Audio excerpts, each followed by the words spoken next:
I've been teaching Indigenous students in Darwin for a few years now, and I've noticed something. I've noticed something small that has big results, and I want to share those with you this morning. Globally, we would agree that in Western education, there's a formula for success. We could say that when we help students understand their potential, and when we encourage their efforts, then we see success. Potential times effort brings success. But as we consider the Indigenous worldview, so different to ours, and their learning styles, I see something missing. I would say potential times effort, and when it's relevant to their context, that's when we see success. Before we started working with this relevance to context in our school, the number of students who were coming in our program, enrolling at school at about year 8 level, and then coming back to school every term, every semester, all the way through to year 12, that class, only 2.2% of them would graduate. 2.2% of that class would go on into meaningful work. And this statistical gap between Indigenous students and mainstream students is not uncommon in Australia, and sadly not in the Northern Territory. When we look at the number of students who return to school every term, every semester, sadly only 40% of Indigenous students are making it through all the way up to year 12. And since we started making school relevant to their context, we've increased this right up to 58%. And of all these students who come into year 12, we're seeing students, only 32% around Australia are graduating from year 12.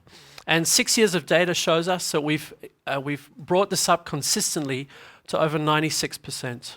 96% of our students are making it all the way through and graduating from school. And most importantly, we're looking at what do they do after school when they return to their context. And of all the students that are going on into meaningful work, we're seeing, sadly, around Australia, only 33% of Indigenous young people are leaving school and engaging in work. And since we made it relevant to their context, we've brought this right up to over 98%. Thank you. Let me put this challenge in context of returning to school. The Northern Territory gives us a distance challenge. It's 6 times the size of the United Kingdom. So when a student feels like school doesn't make sense for them, they're not connecting with it, they've had enough and they want to drop out, well, what they're doing is they're purposely leaving and traveling 4, 5, up to 10 hours to go back to one of 37 remote communities that they come from. To explain this idea of relevance to context, I need to tell you the story of 2 ladies. Let me take you back to the 1950s when Jess Dunbar and her husband Lex were living in Melbourne, and they travelled out to a central desert community, Ernabella. It was a radical thing to do in the 50s. And Jess was working with the children. They would go out into the community and they would do activities that made sense to them.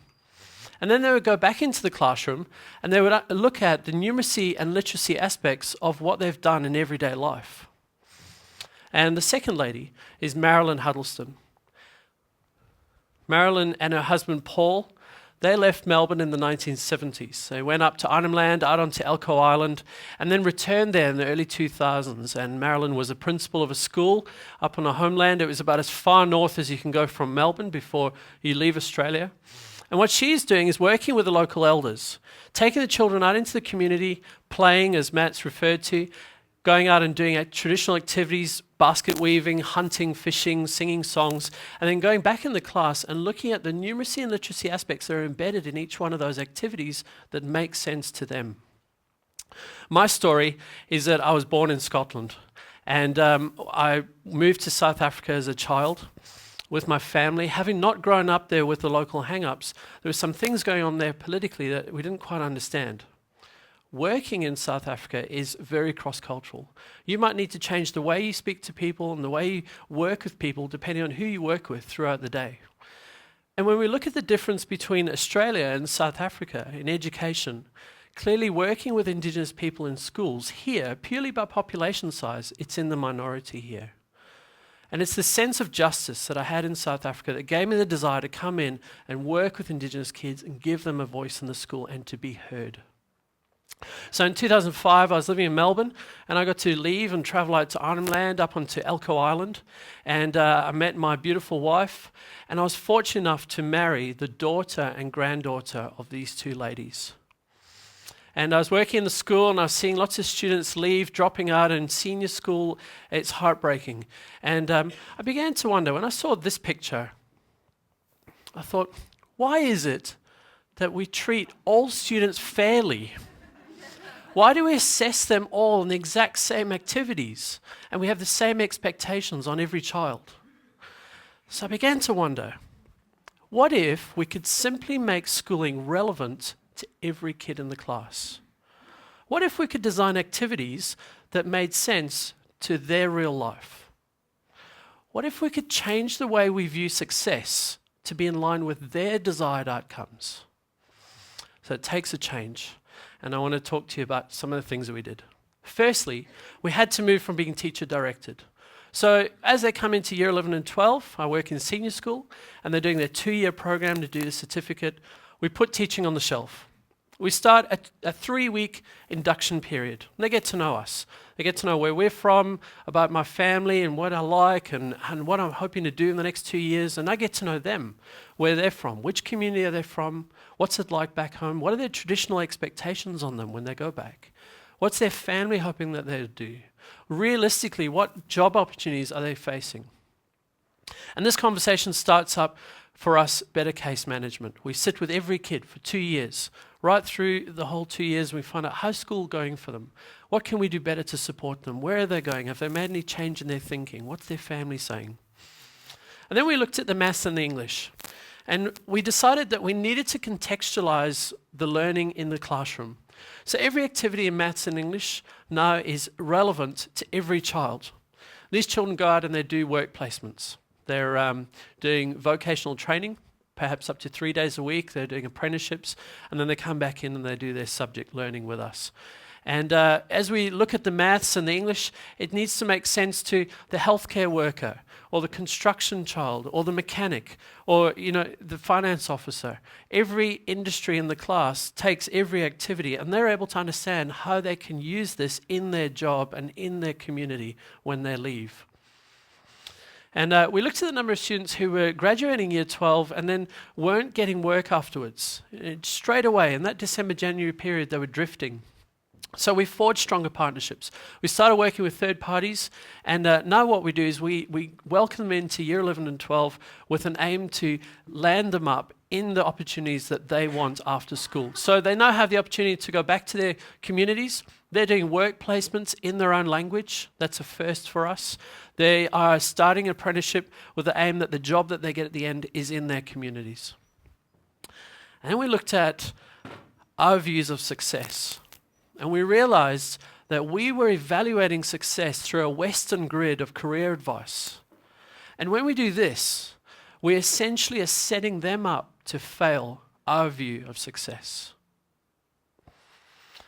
So changing all of schooling, senior schooling, to be relevant for them brought about some benefits we didn't expect. The first thing we saw an increased confidence in their literacy. I'm the English teacher, so when they come in year 11, I'm finding that they're only writing about a paragraph and they're really scared, and they're scared of their spelling, and they've done this fantastic literacy program, but no, there's a lack of confidence. So I tell them, don't worry about your spelling. I don't really care about your spelling. I'm not going to grade your spelling, and I only recently told the principal that I do this.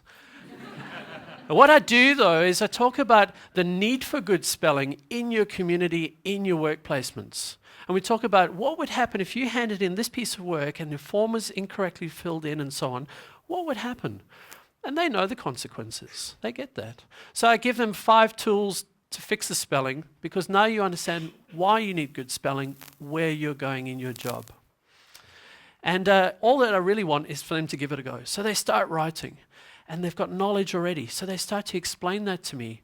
And by the end of the year, interestingly enough, I've not only seen more work, but I've seen their handwriting improve, and I've seen their spelling improve, and I'm getting 4 or 5 typed pages, perfect spelling, written pages, great handwriting, well-formatted documents, and their confidence has kicked in.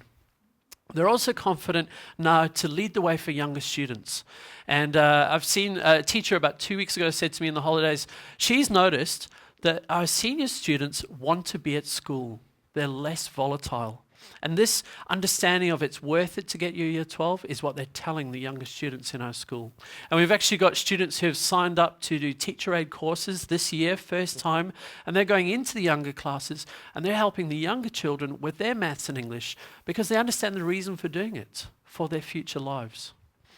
And we've got an increased confidence in leadership. This year, students coming through to year 12, and we've launched our very first Indigenous prefects at school. And this confidence to do that in year 12 wouldn't have happened 4 or 5 years ago. And most importantly, they've learned how to navigate our system. They've learned how to sign up for vocational training. They're leaving school and choosing new courses according to new opportunities that they get. So this is Anna's story. She came in, and from her community, her family was telling us that the most important thing was good management. So she signed into a financial services course and she works in the bank. And then when she graduated school, she was understanding the maths and English, and she went on and she signed up to a business course after school. And she got a job in payroll.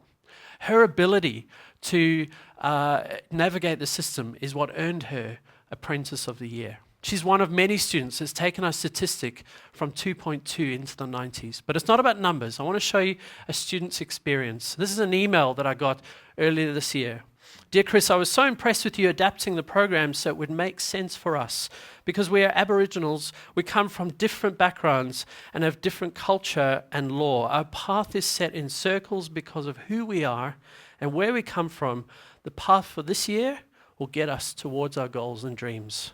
All I'm saying is I'm glad that you and others had time to look and make a change. It's beautiful stuff. So I want to show you what it is that we do. I want to show you a model. And I showed it to a traditional landowner in Arnhem Land, and she watched me draw it out and she listened carefully, and then she said, "We've been doing that for years. You might be just catching on now." Why is it such a challenge for urban schools to do this? So the first thing that strikes me is the curriculum that we work with. We have set standards. And there's this fear that when we personalize the program for every student, that we lower the standards. You know, it's Noel Pearson that said, beware the soft bigotry of low expectations. So we're not doing that. We're talking about an evolution of the teacher, not a revolution of the system. And the second thing that struck me is the roles that these kids live back in their communities is so different to what we have in the urban setting. The demands on them change in year 11 and 12. The role for them of school student becomes less meaningful. The expectations and the pressures in community become much bigger. And all that we've done is we've simply made the connection of school learning back to all their other roles that they find important. Let me show you what it is we do. The first thing is that we listen to the families. Where the students come from is where they're going. We need to find out, what does that look like? It's not up to me to define what it's going to look like after school for them. So we listen, what really are they going to do after school? And when they come to school, we make sure that the skills training that they're doing and the classwork that they're doing and their experiences come together and make sense for them. All the maths and English make sense to where they're going. And we're working better as staff in the school to get maths department and English department to work together to help every child has been a great breakthrough. And we've got all the admin staff and the boarding program, parents and teachers working with every child. Where are you going after school? How can we help you get there? And as I said, we've got partnerships. As the students leave the program out into their real life, we transition them into meaningful work placements. And then the magic happens. Then we close the circle. And students are going back to their communities around the territory, and they're talking about this school where it makes sense to me. And I'm getting training that I can use in my community. And I can do the maths and English, and I can get a work placement. And then we see next year 2 or 3 students enroll in our school from that community. Students going to younger students and leading the way, that it's worth it to do your schooling. This is my student's version. I got this about a week ago. That's how she depicted it to me. This change, this idea for lasting change, not just for tomorrow, begins with us. Whatever realm we work in Darwin, whether it's education or mental health or working in the hospital or working in legal services, It begins with us, and we can change to support their desired outcomes, not our own. It's like two ships at the beginning of a journey, and one decides to change just 1 degree, and years later it's changed its course. We're changing the culture of Indigenous education, and that's an idea worth spreading. Thank you.